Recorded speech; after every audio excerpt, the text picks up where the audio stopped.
for a company to be really customer centric, like everybody at the company needs to share that understanding of what is it that the people need. And that's where you really reach the goal of being customer centric or customer obsessed as a company.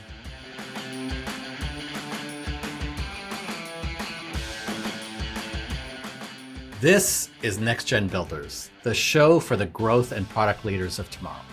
Today, we're talking all about customers, truly the end all and be all of your business. You need to understand them, not just as the target market, but as the fuel for growth and impact. So what does it truly mean to be customer obsessed in practice? Well, today, talking with us is someone who built an entire business on being customer obsessed. Hubert Palan is CEO of Productboard. Hubert, welcome to the podcast. Thanks for having me. Great to be here. Oh, it's so great to have you here. And first, let's talk about Productboard. Tell us about the company and why you started it. Yeah, I mean, as you said, Productboard really started in the roots of customer centricity and insights. We're a product management platform. So we're helping product managers, product makers, product builders to make the right decisions with regards to what to build next based on really deep understanding of the customers and their needs. And, the reason why I started this company is because I was a product manager at a B2B SaaS company, and I had all the tools that helped me with managing tasks and milestone and doing kind of the project management work of what it is to be a product leader. But I realized this is 10 years ago, almost, that lean startup was happening and everybody was talking about validating everything with customers and having a really deep empathy for the customers and their needs. And I realized that all these project management tools that we have were tools that are based on ticketing workflows like Jira or GitHub or project management tools, Asana and so on. They don't have the core entities of customers and pain points and needs in them at all. You can't capture it in any way. And so that was the realization, like, hey, why don't we build a system that is really built for product management, not project management, and that is going to be rooted in customers and their needs and pain points, and in a way that it will inform the decisions for the makers. What is that you should build given your target audience? And so, fast forward, overnight success. We're now a platform that has 6,000 companies as customers, and including logos like Zoom, Salesforce, or Toyota. So there we go. That's really amazing. So I know we all want to be customer centric or customer obsessed, but knowing what you know now, what does it look like to be truly customer obsessed? And how would you compare a company that is customer centric versus one that isn't? It's a good question, because I would say that there's two aspects. One is there's companies that are customer obsessed or customer centric, as you said, in the way they offer the service and in the way they treat the customers. Like Amazon is a great example. It really is rooted in let's create an amazing experience for the customer through the service and satisfy their needs and so on. But on the other side, I would say that there's companies that are customer obsessed or customer centric in the sense of making sure that the digital product and the digital experience is really incredibly well designed and built for the needs of the customers. And whenever I talk about this, I always draw the important focus on it's not just the individual people that are making product decisions. It's like the entire company needs to understand and have a real deep empathy about the customers that they're serving. And I'll give you an example. I had in the early days when I started Productboard an advisor who used to be on the quality engineering team or assurance team at Apple. And he told me, at Apple as the quality engineer, the goal wasn't to make sure that something is built to spec. It was to make sure that what we build is going to be really delighting the user or the customer. And that is a very different mindset that, now if you translate it into everybody who is part of that product development, product creation process has, like you really increase the chances that you build something that the customers are gonna like, as opposed to kind of having this cascading process where maybe the product managers do a good user research job and then they hand it over to designers, and designers hand it to engineers, and engineers hand it to QA, and QA then releases it, and then product marketers kind of go and figure out what is it that we built. And so my point is that for a company to be really customer centric, like everybody at the company needs to share that understanding of what is it that the people need. And that's where you really reach the goal of being customer centric or customer obsessed as a company. Are there some metrics that you look at to say this company is doing the right things, or how do you know you got there? Yeah, good question. I think that you can measure the quality of the experience or the delight, because you can measure customer satisfaction, or you can measure the feedback, right? The happiness, or and NPS score of how the customers perceive your product and offering. You can also measure through engagement, like whether they're using it, right? Because like usage is actually a good proxy for whether you like using it, like how frequently, and what use cases obviously are working. But I say in terms of how the company itself is customer obsessed, it's more about how many conversations you're having with the customers. Like, are the people that are making the decisions going to the source? And not always, right? Like I always say, doing research, primary research, and going all the way to the customers, it's like the most precise and the best way to learn about the customers and, figure out what they need. It's also the slowest one, right? And there's typically people at the company who've already done the research, who've already had the conversations.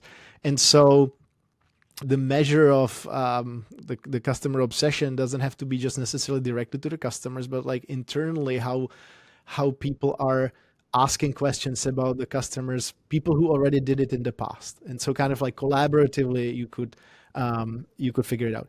One more thing that I would say, the time it takes to get to the quality that you need is actually a very interesting measure, because you can do 10 iterations and get to the excellent outcome that is gonna get the high NPS and CSAT score, or you can do it in one. Right? Like if you have the decision makers deciding about the design, or the use case, who's done a lot of customer research analysis in the past and who has the empathy, like you're gonna make the decision. It's kind of like if you're giving a gift to a friend, like if you really know the friend, you're gonna give them like an amazing gift that they're gonna appreciate, right? Because you know that they're into cycling, and you buy like the perfect thing. Versus if you're just like don't know them that much, like you're gonna give them a bottle of wine, or a bouquet of roses or whatever, and it's like it's nice, but like it's not as great, right? It's not that precise. And so you can figure it out. You could ask questions and get to it, but if you know them in the first place, you're just gonna make the decision immediately faster. It's interesting as you're describing the various examples. Being customer centric is a combination of things. It's not one thing. It's customer conversations. It's getting feedback, it's surveys. I'll say it's also experimentation. So you have like analytics to understand what works, what doesn't work. It's understanding the user journey. There's a lot of different facets in there. Is there one that you like way more than the others, or how do you kind of balance out all those inputs you might be getting to know what is truly like the delightful customer experience? It's both. Of course. There's no single one. No, you need to have the qualitative. You need to do the research. You need to talk to people. You need to look at the data. You need to look at the usage. You need to analyze what is it that people are actually doing, because sometimes they mislead you and they tell you the hopes and wishes that they have, but it is actually not what they do. It's kind of like when you ask people in a survey how often they work out, or how healthy they eat. Like they always like exaggerate. Exactly. So my point is that you need to watch all those signals. But I do want to emphasize that a lot of the times the knowledge is in the company already, and I tell you as a founder that the number of times that I'm frustrated that somebody is trying to do a research and go to the customers, to learn what I've already talked to customers 1,000 times, literally about. And I sometimes, think like, if you only came to me, just at least directionally, right? Like, and then I completely agree, and I get it, that people need to go and kind of hear it, right? Like from the horse's mouth. Like you need to have that you can develop empathy if somebody else is describing the person. Like you ultimately need to have these data points where you're interacting directly. But in aggregate and directionally, is it a pain point worth going after or not? Like there should be the conversations happening internally. And so engaging stakeholders that either have more experience because they are, domain experts, or because they are longer in the company and they're just like more tenured and they've seen more. Like it's actually a hugely underestimated source of insights and, the deep understanding. Yeah, I mean, it is true. Like feedback comes from everywhere. One of the things I know a lot of people struggle with is prioritization. When you get feedback from customers, you can't do it all, but you want to please everyone.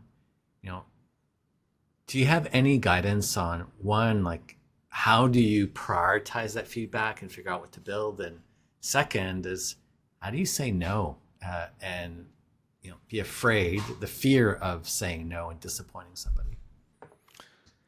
Yeah, you have to say no.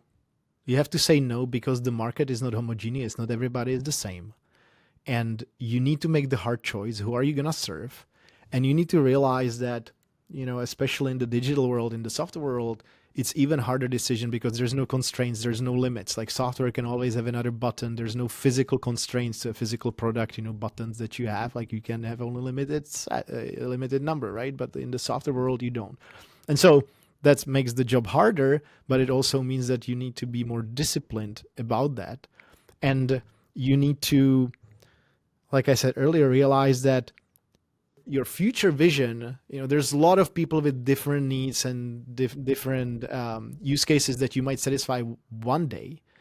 But at every single point in time, you need to be very disciplined about what are you going to satisfy now versus what you're going to build later versus never.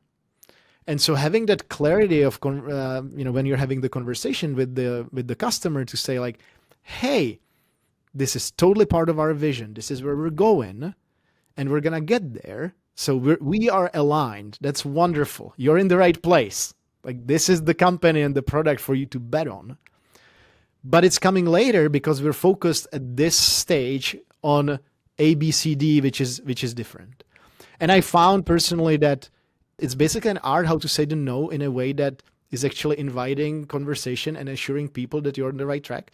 Obviously, there's situations where you would say like, hey, sorry, this is not something that's part of our vision and, strategic direction, and we're not going to serve that. And so then the customer, I hope, would be grateful to learn that as opposed to hoping that you're going to build it. And because you would be shooting yourself in the foot, right? That's another thing, actually. If you don't say the no, you are basically making your job harder because the people are just going to have the expectations. And then, we all love the situation, right? When somebody was promised something that wasn't delivered, said nobody ever. So that's, saying no is actually in your interest, I totally agree. And, it is hard sometimes to say no, but actually customers trust you better when you say no. Because they're like, oh, he's not like bullshitting me. He's not telling me what I want to hear. He's telling me what it truly is and respects my point of view. And then they can actually plan, right, better because they know you're not going to do that. So maybe they need to go solve that problem somewhere else. Yeah. And look, we know that there's these conversations when we have a very large opportunity and you need to kind of reshuffle the roadmap, to adjust for that. But it's a very different thing to reshuffle priorities in the short term for the business needs versus kind of build something that's completely outside of the direction and the strategic vision that you have, right? And so you need to be very disciplined there. But I saw people a lot of the times kind of obsessed whether you should build feature A versus feature B, like this sprint or next sprint, or this month or next month. That doesn't matter in the grand scheme of things, right? So that's kind of a not unnecessary stress about that. Well, I think there's the other little technique is to really make sure that you're explaining the why. If you're going to say no, don't just say, no, we're not building it. Explain the why you made that decision. Here's where we're focused on. This doesn't align. Or, yes, it might align, but not this year. Here's what we're focused on this year and why we prioritize it this way. Yeah. And I would also add that adding the context, not just like for this individual customer that you're having the conversation with, but explain that there's other companies that are customers and that we satisfy multiple use cases. And, the focus right now is on the different use case in the broader market context. That's helpful too, right? Because like sometimes people, I actually have a conversation with them and they say like, I really need to build this. And how come that you're not building it? And when I explain what we're building and why we're building it, they're just like, oh, wow, that's actually interesting. That would really benefit us as well, right? Because they don't necessarily have that context that you have because you're the expert in, these cases. They are like so obsessed in that moment, like, oh, I need this today. But yeah, it helps to earn, as you said, their trust and also just, make them more patient. Absolutely. If we rewind the conversation, we talked about Amazon as a great example of somebody who is customer obsessed, especially on the customer service side. But one of the mechanisms that they have in place is the working backwards process, which is, really making sure that you're starting with the customer problem, customer benefits, and working back from that. Have you seen good techniques to help teams think about like how to really infuse the customer in their design process, their building process?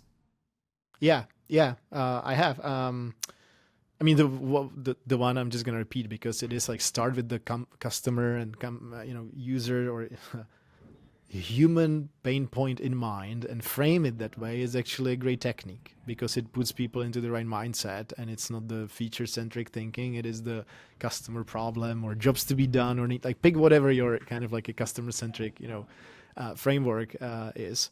The other one, I think that not just having the conversation for you to internalize the need of the customer, that actually is an interesting thing.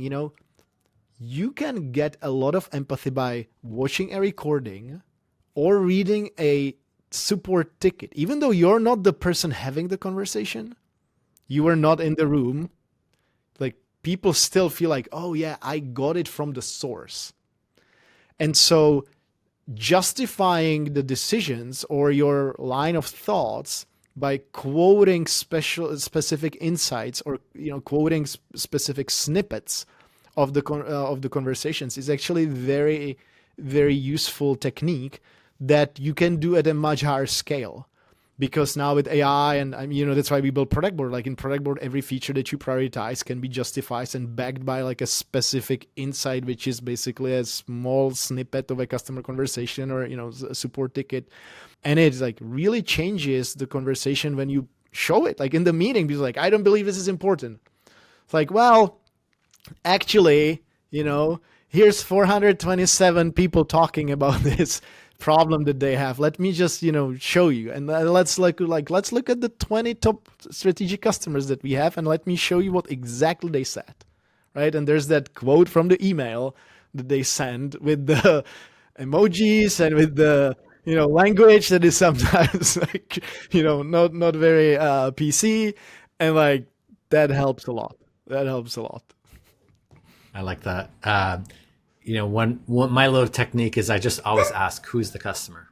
Have you talked to them? What data points do you have on them? One of the things I've seen a pitfall is sometimes we have a recency bias. Oh, the last customer meeting you had, they said this, therefore it's the thing we should go do. Any techniques on like making sure that you're balancing out the now versus the broader context? Yeah, I mean, recency bias is it's like a fallacy of human brain, right? Like we tend to forget. And I think that there needs to be a vision and strategy that is kind of much longer term thinking, and the horizon is much longer. And then to the extent you have a system or you have a ability to look at longer trends in the feedback, like that helps you with that. And then you don't fall for, hey, this last month something happened, and you kind of fall for the bias. Just like the longer term thinking, having a structured system. It's the same for we're talking about like qualitative and the sentiment that you want to understand about customers, but it's the same for data engagement, right? Like if there's a one spike in 1 month, like you will the first thing that you're gonna ask is like, well, is it a pattern? Is it like a longer term trend, or like what is? I mean, if you're kind of if you're kind of doing your job well, you should ask those questions, right? And it's the same thing with the qualitative conversations, that you need to realize that the trend matters. And by the way, this is the difficult part for people who are new to like you join a new company, or you just move to a different domain, or you're existing company, existing product, but you're branching out to some adjacent use cases.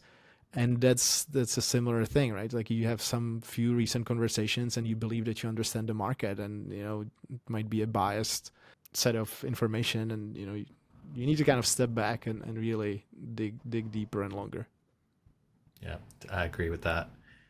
I want to switch gears a little bit by talking about like product board. And you started a company 10 years ago, had tremendous success and tremendous impact. If you were to go back in time and know then what you know now, how would you have approached building in a different way? Is there some big like learnings that you've had through that experience? Okay, so I'll be very blunt and specific. I wish we didn't build in the early days the application all in front end and all the data being loaded into a massive JSON, because it doesn't scale when you have a massive, large enterprise customers. And I know that everybody has been through that journey because it's easier to build it that way, but that was a massive re-architecture that we had to do, and it's just so costly, and it just takes so much time.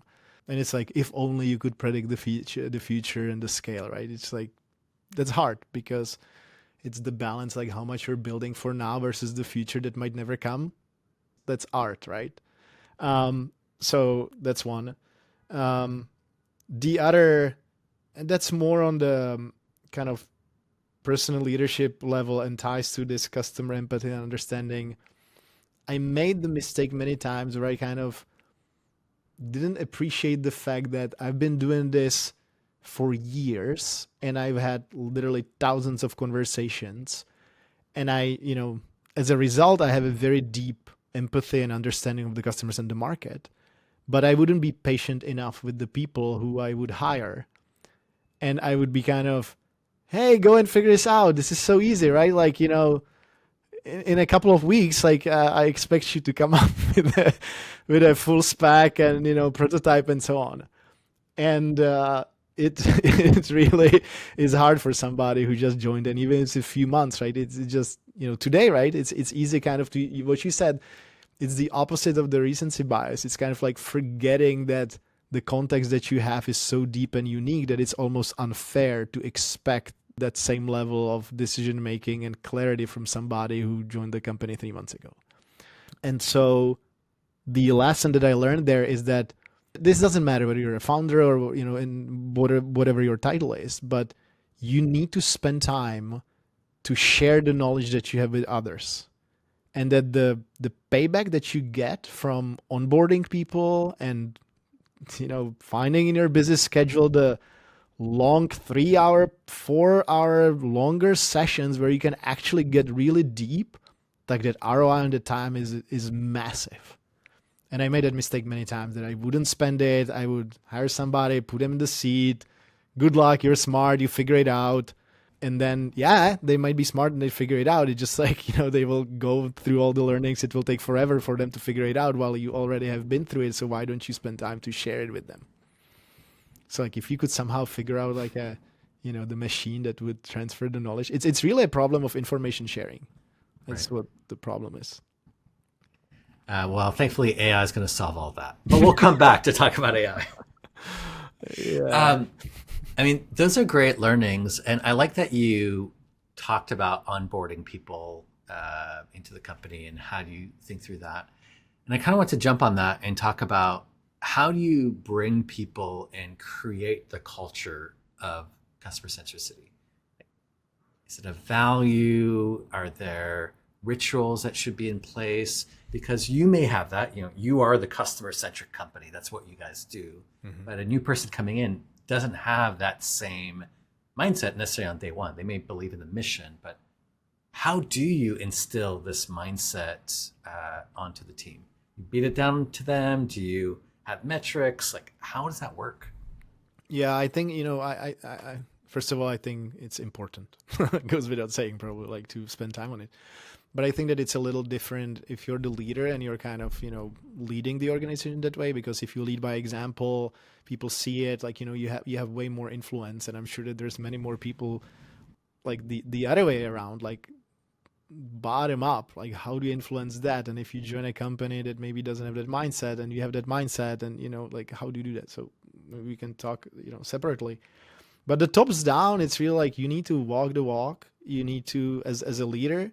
I remember I had dinner once with John Chambers, the famous ex-CEO of Cisco, and he said, like, look, I spend 50% of my time internally and 50% of my time with customers, so that I make sure that, obviously on the business side, he's helping on the business side, but just like he said it from the perspective of making sure that I really understand what they need.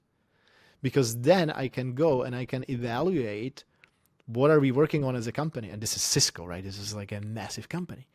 And so you have no excuse to do it on a smaller scale. Like you need to be out there, you need to be having the conversations, you need to be meeting people in person and then reading the insights. Like I go to Productboard and I look at, hey, what's the findings from the recent customer call with our largest customer, and I just want to make sure that I am on top of what's happening, because then I'm informed and then I can steer things, and then I can say, like, when I hear something from one part of the company, like, hey, it doesn't quite chime with what I just heard. And then processes, having voice of the customer process and kind of voice of the go-to-market process, where do you have a simple way for the sales team and customer success team to submit, or let the product team know in a structured way and in a predictable way, and so on. The other way around is harder. Like if you're a junior person who joins the company and you feel like your boss doesn't get it,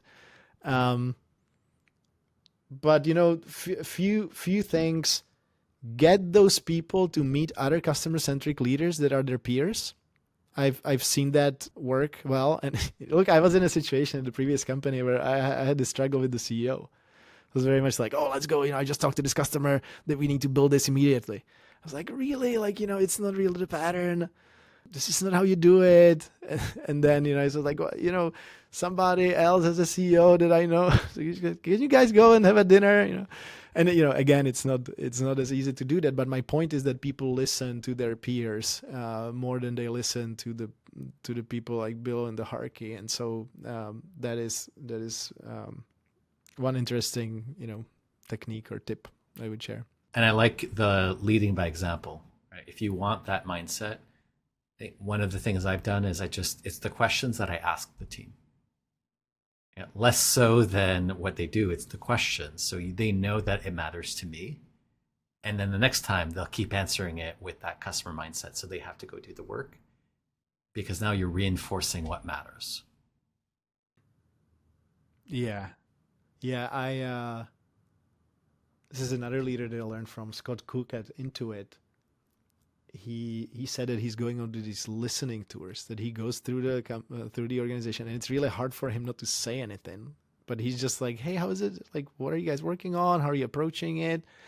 And just like, shuts up and like, okay, just listen and don't try to steer things, right away. And you get much better understanding of what is it that people are working on and what their struggles are and how they're thinking about things, and then you can change that. And as a leadership technique, I always try to instill the culture of like, people should come to me and say, this is what I intend to do, and then I might say, oh, this is amazing, totally, you should do it, or I might say, hey, based on my experience, and so like doesn't feels quite right, like go and explore that. But it's a very different mindset and leadership style than telling people like, hey, go do this, right? They're expected to come up with an opinion and a direction that you might overrule as a boss or CEO, that you totally have the right. But it's much more empowering approach. So, I mean, on that note, I mean, you're a founder, you're a CEO, you're the boss. and you've got a lot of builders on your team who want to innovate, do incredible things. How do you want them to interact with you or work with you? What's a great technique to help them, share their ideas or their convictions with you? Because you're the founder, you're the person at the top. What do you expect from them to really get their ideas moving along or accelerate it? Demonstrate that whatever you're proposing and suggesting is rooted in deep understanding of the customers. I'm not joking. Like, I actually do think that, well, first of all, I do think, we've been talking about builders, but I do think that the greatest people in whatever profession within a company that's delivering some product to the market are the people who really understand the customers the most. And it's whether it's product people, engineers, designers, or sales, or marketers, or customer support, or customer success people. The better you understand the customers, the better you're gonna be at your job. Period.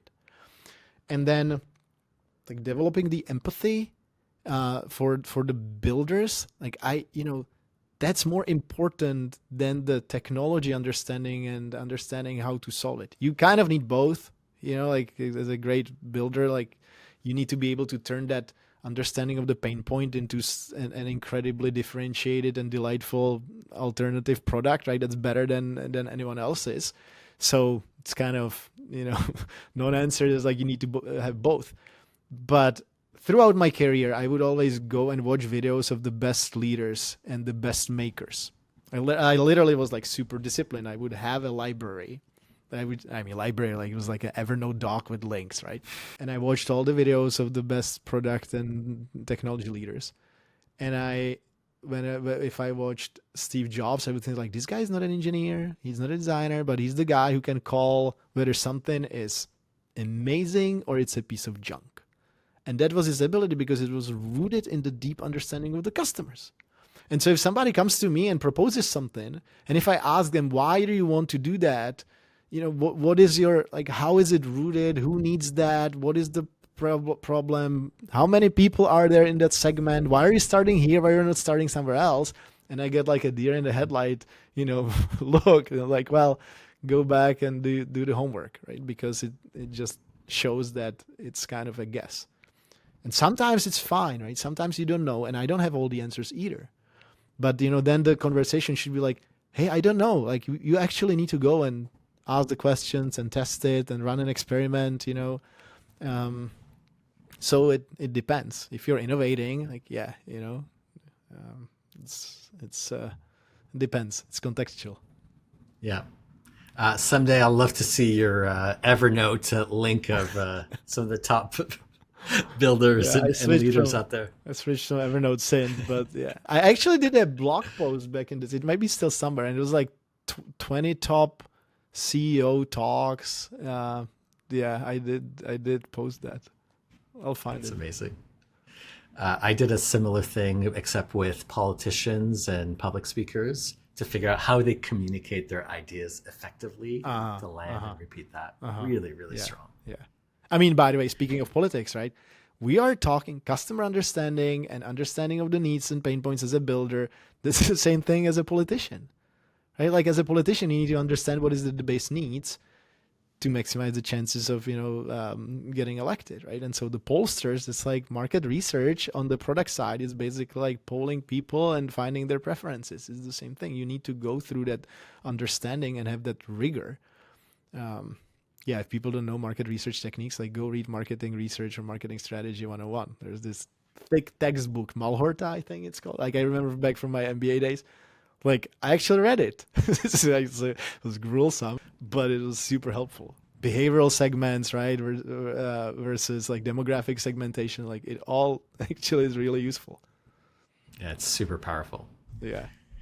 So I love the conversations we've been having, but there's one topic we haven't talked about, and that's AI. Mm-hmm. I'd love to get your perspective on AI, especially as it comes to like the customer centricity side. In some cases, people have said, well, AI will replace people. AI will tell you the answer. AI will just build it for you. Like, what's your view, both as a a leader, but also as a product builder, is AI an opportunity, a threat, none of the above? Yeah. Look, I think that one day it will probably replace. When you reach super intelligence, like I don't know when, but I do think that it's far away. I mean, actually, I have no idea, right? Like nobody has any idea. And even Elon Musk, right? It's just like, okay, you have guesses. But the immediate future, I think, is an opportunity because there's just a lot that AI can help us to do. And especially the large language models, the use cases for summarization and the use cases where you can find patterns or clusters, like that's like a perfect technology to apply towards what we've been talking about, distilling pain points or understanding where the biggest gaps that people have. And so at Productboard, we're building it into our platform because you have all the customer conversations in your product, you have all the feature information in your product kind of catalog in the product. And so it's just like an amazing opportunity to use the AI to match it and to find the gaps and understand trends. And we have integration with you guys from Amplitude as well. You can bring behavioral segments and you can use the quantitative impact and so on.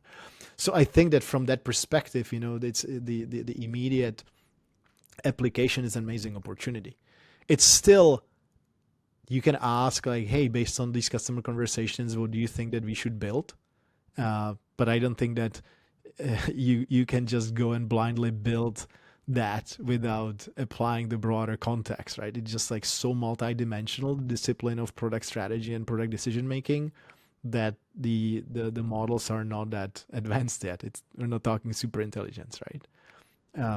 But it's just like a super helpful tool to have in your toolkit, right? And so research, like when you're trying to learn about a new area, like you can get so much faster to the understanding of the concepts. You need to go then and do the kind of the first principle, like go to the source and not just rely on the summarization. But it can get you to like a good understanding of a new domain way faster, right? So it's kind of like we're kind of like cyborgs in that way, right? Even though we don't have it built into our bodies, but we're leveraging that artificial intelligence. Yeah, no, I totally agree. I see it as a superpower, as an accelerant to success, not necessarily as a replacement, especially when you're at scale, when you have so much customer feedback. Yes, I'd love to read the 4,000 requests we get, which I read quite a few of those every day. But having AI helping summarize, helping identify some of the patterns so I can focus on the right ones, I think that is perfect use case. And I think there's just a lot of opportunities there. But it's not an either or to me, it's an and. Yeah, absolutely. And like just ideation and, riffing. I've been using ChatGPT, the voice conversation, just like, hey, what do you think we should build? Like, hey, I'm thinking about this. And just like, it is kind of like a sparring partner that helps you. I've been doing it when I'm like driving by myself in the car, like when I have people to talk to, I prefer people. But when there's no people around, it's been fun. Well, you can call me anytime. I'm always open. That's awesome. I appreciate it. Yeah, I might call you.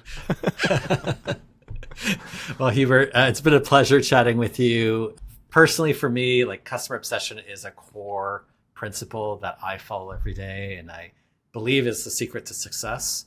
The more you understand your customers, the more successful you can be. And it's something you have to practice every day. And I'm glad that you're building tools to help more of us get more of those signals and become customer obsessed and customer centric. So thank you for joining us. And thanks to all of you for listening to Next Gen Builders. And look out for our next episode wherever you get your podcasts. And please don't forget to subscribe.